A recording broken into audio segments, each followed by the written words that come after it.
Oke, pertama. Jadi kita resume sedikit pengetahuan dasar mengenai takbir, puasa, Idul Fitri, hari raya dan seterusnya. Beberapa hal aja ya untuk nginget-inget aja.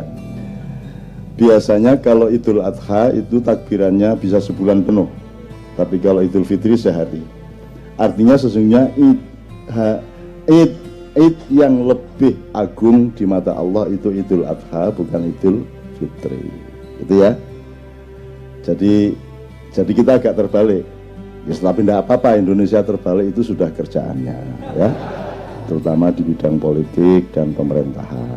Memang sudah hafal, seluruh penduduk langit sudah hafal. Oh, kalau yang terbalik itu namanya Indonesia, gitu. Wis ora apa-apa, Singapura wae. Singgo dilboke swarga kabeh ning neraka 300 tahun. Kedua, ini sudah Idul Fitri, sudah hari keberapa ini? Hari ke-7 kok kita masih takbiran, ini normal enggak? Enggak pernah toh biasanya, tapi masih boleh enggak? Takbiran tuh tiap hari juga boleh. Kalau perlu Anda tiap hari takbiran, gitu ya. Jadi biarin orang kampung anggap Anda orang gila, memang gila. Takbiran tiap hari. Jadi daripada rengeng-rengeng, karena salah satu teorinya adalah nanti takbiran itu menghimpun tenaga Anda. Tapi kalau Anda mendengarkan lagu-lagu apa pop, rock, apa semua macam-macam, itu belum tentu menghimpun tenaga. Jadi jangan lakukan, jangan dengarkan, jangan lihat, jangan alami apapun yang tidak menghimpun tenaga hidupmu. Kalau yang menghabiskan tenaga, menyerap tenaga, itu Anda rugi. Jadi saya selalu menghitung. Makanan saja saya hitung hanya kalau dia menambah himpunan tenaga hidup saya, jasmani maupun rohani. Kalau dia tepat, maka himpunan tenaga jasmani akan memproduk himpunan tenaga rohani. Demikian juga tenaga rohani akan dialektis berakibat pada tenaga jasmani. Itu. Nanti kita dengan manusiawat ini kita harus mengenali teori dasar mengenai jasmani rohani ini apa toh jane? Ini dikotomi apa gradasi apa? Ini kita harus kenal. Gitu. Nanti soal yang dibicarakan mengenai pilkada segala macam itu akan tidak ada gunanya kalau Anda tidak mengenali dasar-dasar dari hidup Anda sendiri. Gitu. Oke, nomor 2 soal hari raya dan puasa. Anda kalau di desa dulu kan kalau mau puasa malamnya kan diajari bapak-bapak ibu-ibu di musola kan nawaitu saumal ghadi an adai fardhi syahri ramadhana hadhihi sanati fardhon lillahi ta'ala itu zaman dulu. Kalau sekarang pakai rap gitu kan. Nah itu itu kira-kira saya tidak tahu lah. Cuman yang ingin saya omongkan dari kalimat ini, itu kan kalimat bikinan kita sendiri. Nawa itu artinya aku berniat, past tense ya. Saum, puasa besok pagi atas dasar keikhlasan saya kepada Allah. Gitu. Nah, di dalam Al-Quran tidak ada disebut saum, tapi siam, gitu. Siam Ramadan. Jadi kenapa kok niat Anda nawaitu saumal ghadi kok tidak nawaitu siamal ghadi? Ya enggak apa-apa sebenarnya, enggak ada masalah. Jadi saya ini bukan sedang mempermasalahkan. Cuman kalau ngerti bedanya hidung sama bulunya kan lumayan daripada nggak ngerti bedanya kan gitu kan. Kalau sudah ngerti bedanya ini jempol kaki, ini jempol tangan kan agak lebih selamat hidupnya daripada Anda tidak ngerti bedanya jempol Anda sama hidung Anda kan gitu kan. Jadi gini, jadi kalau saya menafsirkan siam itu adalah prosedur atau syariat untuk melakukan puasa, tidak makan, tidak minum dan memasukkan apapun, tidak melakukan sejumlah hal yang biasanya boleh dari subuh sampai maghrib, itu siam. Maka Ramadan disebut Ar-Ramadhanu madrasah.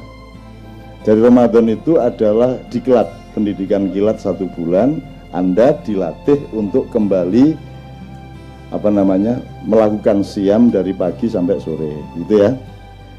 Kalau saum itu segala hal yang sifatnya menahan diri. Sampean sebut satu hal, apa perilaku, apa kerjaan, apa produksi, apa kerjaan, itu apa saja yang tidak ada unsur menahan dirinya, Anda sebut. Satu saja. Satu saja kerjaan yang tidak ada unsur menahan diri, yang tidak ada unsur mengendalikan diri, yang tidak ada unsur membatasi diri. Satu kerjaan kalau ada. Naik motor, ngegas, ngerem, berarti puasa, saum. Apalagi istri, sebanyak-banyaknya apa Anda batasi satu saja, satu, saum. Apalagi menggali tambang, dihabisin sehabis-habisnya, ataukah kita toleran kepada anak cucu kita yang harus mendapat bagian? Saya tanya, regulasi pemerintah selama ini pakai saum apa tidak? Tidak. Jadi puasa tidak pernah diingat oleh para stakeholder, apa pertambangan atau apapun saja. Padahal selamatnya manusia hanya kalau dia mengerti puasa. Sound system ini isinya puasa, Mas. Diginiin, dibatasi, digedein ya, Mas ya. Diginiin, ini kegedean dikit bengung, ini kegedean didik ndak balan, itu isinya ilmu puasa semua, betul ndak? Nah, kamu bikin celana itu kan prinsipnya puasa, kan makanya diukur loh, kakimu panjangnya seberapa, kan begitu, betul ndak? Nah, itu prinsip puasa.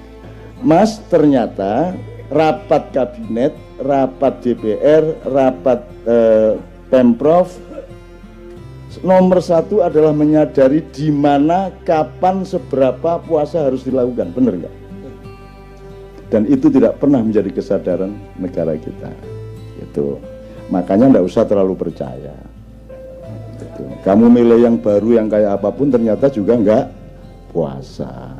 Kan sudah berkali-kali toh. Gitu. Tapi saya dengan penuh kesabaran mendengarkan perdebatan mengenai hal-hal yang saya sudah lama tidak percaya. Tapi tidak ada masalah. Tidak ada masalah. Saya sangat sabar untuk mendengarkan hal-hal yang ngopo cah-cah ini. Oke, ini udah jangan terlalu panjang, nanti jadi ceramah puasa. Jadi ngerti bedanya saum sama siam ya. Keselamatan hidupmu, bahkan kaya tidaknya hidupmu tergantung pada kecanggihanmu di dalam menentukan kadar puasamu di dalam pekerjaan, dalam jualan segala macam. Anda jualan bebek goreng, mentang-mentang laris, maka sampai jam 3 malam Anda masih ladeni. Jadi akhirnya beli bebek lagi untuk supaya Anda bisa goreng lagi. Tapi percayalah, kalau Anda melampiaskan, kalau Anda berhari raya tiap hari di warung Anda, maka usia warung Anda juga tidak akan lama.